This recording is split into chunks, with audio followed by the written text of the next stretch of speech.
So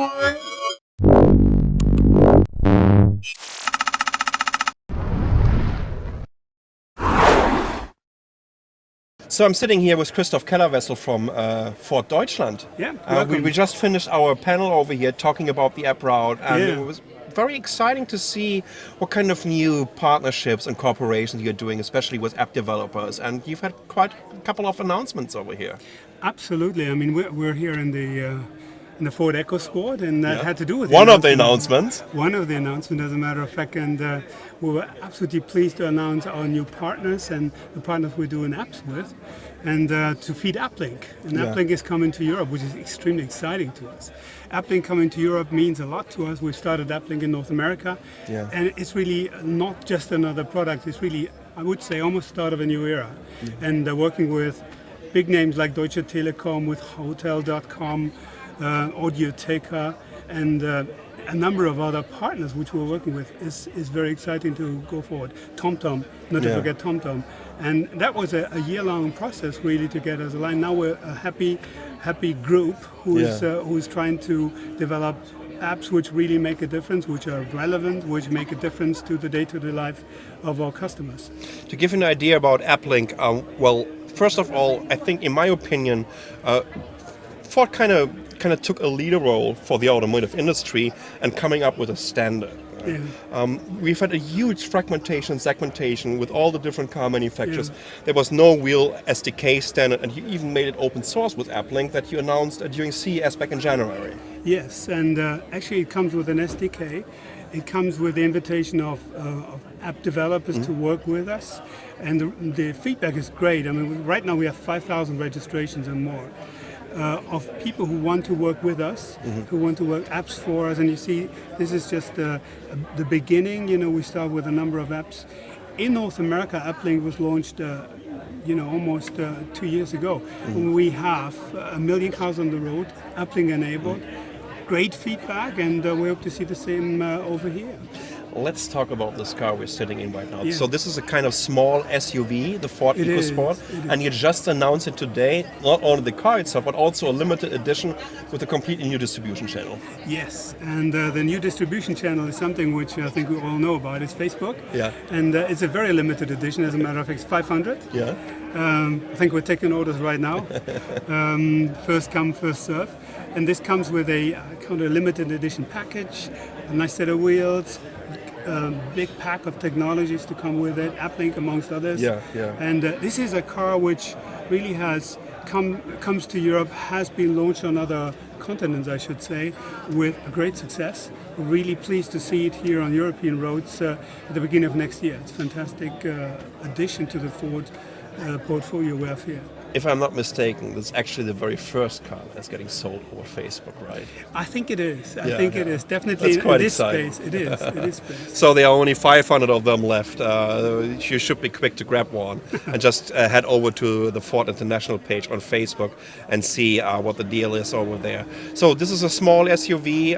What kind of engine options am I getting here? Well, this car comes with our, I would almost say, world-famous Fox engine. It's a 3-cylinder, 1-liter engine, very small displacement, but that should not be mistaken by the driving experience. It's extremely fuel efficient. It delivers up to 125 horsepower out of this 1-liter displacement. Wonderful driving dynamics, quiet, and again, from the CO2 perspective, exactly what you'd like to bring together. We have a compact SUV, yet very roomy for its size specifically, and you have the combination with this fantastic engine. It has become actually the engine which we'll be using here has become the World Engine of the Year 2 years in a row, which I think speaks for itself. It's one of the most fuel-efficient engine that's available on the market, and I remember what you were pointing out. So there is no lack of performance. So what you would accept from a 3-cylinder 1-liter engine. I remember it driving the EcoBoost. That was like last summer from Munich to Austria on a Ford event, and it was just great. And it was quite hilly over there, but we still ended up with an average fuel consumption of way below 5 liters, and that was absolutely amazing. Yeah, that is basically the combination: the advanced technology, direct injection, turbocharged, small displacement, and the whole pack basically engine technologies which we put into this engine, and that delivers. And we have in some of our cars almost 40% of the customers choose EcoBoost as the preferred engine. Absolutely. What I'm still interested in is, of course, the partners that you've announced over here, and it's quite interesting to see that you are really gathering the big name of the app industry all around the AppLink ecosystem right now. Yes. I mean, we've had Deutsche Telekom, which is one of the biggest telcos in the world, joining you guys on AppLink. We've had Die Welt, one of the biggest publishers, with Axel Springer here, and one of the most, let's say, in terms of the next digital publication and the way they were looking for new distribution channels, one of the most innovative ones that is around. And we also had Spotify, the guys that kind of reinvented streaming, or let's basically saying invented streaming right now.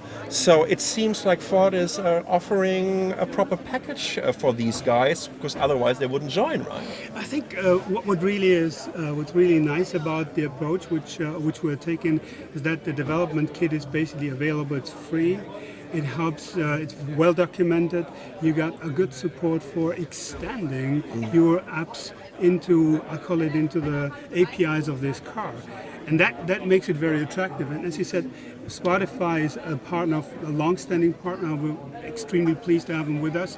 And you've heard it from the panel. This goes hand in hand. The combination of voice control, which enables hands on the wheel, eyes on the road, just works with Spotify. Calling up the playlists, easily your preferred music. They have a strategy which we fully support. It's kind of your hand in glove. And Die Welt, not forgetting ADSC helping with the parking services. The Die Welt and ADSC is I call it German-centric applications, but we can learn from it big time for other regions. The Die Welt is working with us is really an honor for us, and their content in our cars and the way we have structured the app, that it becomes easy, self-explanatory, and really enriches your driving experience. And the content which Die Welt provides, it's just a perfect combination for us. Well, absolutely. And it goes on and on and on. This is the very beginning. You announced AppLink back in January for the first time. And in general, I think overall the automotive industry is right at the starting line of making the next step into this generation of the connected car, into creating a seamless experience in between all our different mobile devices. And once again, I'm constantly pointing it out, and I've been saying this on a panel a couple of times. I mean, to have a standard here which is open source, and I think this is kind of a huge donation to this industry, to the overall industry. Let's see how your competitors are going to react on this, right? If they're going to join, which in my opinion makes perfect sense. But the feedback that you're getting right now, I mean, you have about 5,000 developers registered right now. Absolutely. You have all these big guys joining you right now, and I mean Spotify and Hotels.com has like 25 million downloads or so. This app, right? It's mind-boggling how much they get to the smartphones as such. Plus, on top of it, 20% of their bookings are already happening on a mobile device, right? And this might really support the automotive platform. I think really the combination of not only developing an SDK, but coming up with a process and basically reassuring that the app which is being developed actually complies with what we want to achieve in a car. Non-destructive operation, hands on the wheel, eyes on the road. So you have a whole process which helps the app developer as well to come up with a product which is well recognized as something properly usable in a car, because we have standards. It's one of the most regulated industry, and to bring these two together, we have now not only the kit, the development kit, but as well the process to bring it into our cars in a compatible manner. And I think that we've got a success at our hands, not only for us as a manufacturer. We would like to, what we do with this approach is we allow the customer to bring her device, the personal device, with a personal content. It used to be media based on your player, but now we're accessing the cloud. But it still stays fundamentally the same. It's his personal device. We don't force loading of a hard disk in the car. It is what you have, it is what you love, it's what you have made your choice for. We bring it to the car. Something that we already know from the enterprise and from the B2B industry, right? BYOD, bring your own device. Exactly. Now coming to one of the most personal platforms in the world, which is the car. Absolutely. Just to wrap it up, when I'm a developer and I want to join you, I'm going to developer.ford.com. Absolutely, that's the place. That's where I can register, that's where I can get the SDK, Yes. and then I can go from there on and can join your program. And if I want to get limited edition EcoSport, I'm going to facebook.com to the International Ford website. You got it, Sasha. Fantastic, Christoph. Thank you so much for your time. My pleasure. And enjoy IFA. Thank you. Thank you. Thank you.